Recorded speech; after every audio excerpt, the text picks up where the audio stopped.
The crimp bead is a simple round tube that holds your bead stringing wire and your clasp in place. Place the wire through the crimp bead, a spacer bead,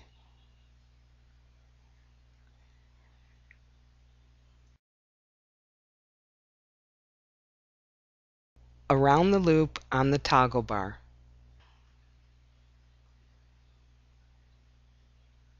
Back through the spacer bead,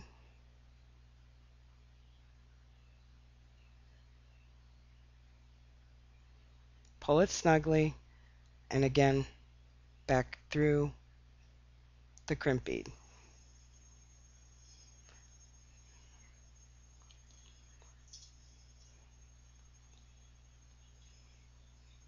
I chose a spacer bead between the crimp bead and the toggle bar, but this is optional.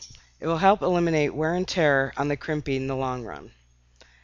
The crimp tool requires a two-step process to properly close the crimp bead. Notice the two notches at the tip of the pliers. Place the crimp bead directly in the center of the notch closest to you. Separate the wires, holding them apart as you squeeze the pliers together. The first step forms small tubes around the wires like this. Now you're ready for this next step in the crimping process.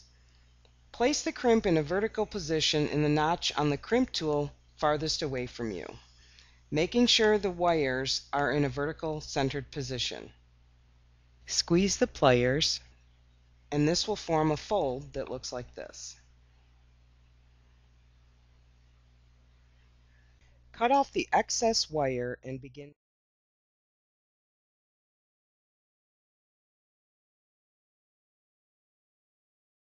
stringing your design starting from one side of the beadboard, keeping the beads in order.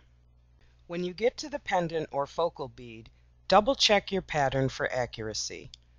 Continue stringing the other side until you've reached the last bead in your design. You should have a few extra inches of wire, allowing room to attach the other half of your toggle clasp. To attach the mate to the toggle, you'll use the same crimping technique as before. Place the crimp bead on the wire, then through the spacer bead and the toggle clasp.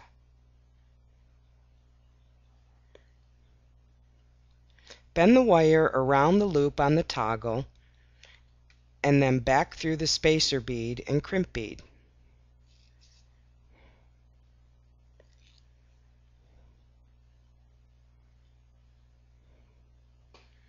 Pull the excess wire so that the crimp bead is snug against the last bead on your design.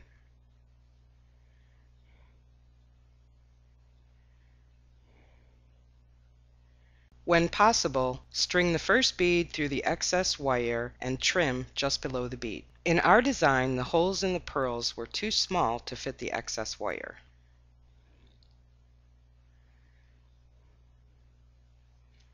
Place the crimp bead in the first notch of the pliers closest to you. Keep the wires side by side and spread apart as you squeeze the pliers once, forming tubes around the wire. Now place the crimp bead in a vertical position in the notch of the pliers furthest away from you and squeeze the pliers, completing the crimping process. Trim the excess wire, and you're done.